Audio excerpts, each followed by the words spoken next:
Welcome to Kenton's videos. Enjoy the video. You start immediately by confirming prerequisites. You have max slap level and your teleport set. This matters because you need burst damage windows. Once done, assign roles so everyone knows tanking, DPS, and kiting responsibilities. Equip 2 medkits and 3 speed boosts. These let you survive knockback and reposition fast.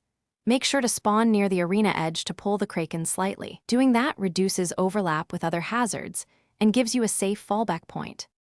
You engage by having the tank draw aggro for 3 to 5 seconds while DPS times their strikes to the Kraken's recovery.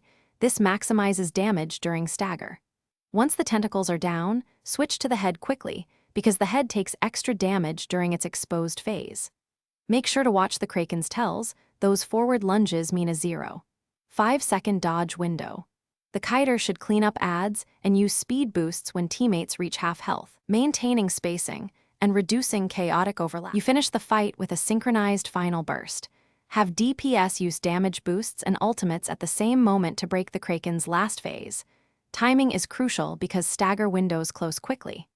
After victory, collect loot fast and distribute according to your pre-agreed roles to avoid disputes. If you wipe, reset to the arena edge, reassign any unclear roles, and replace one consumable before re-attempting.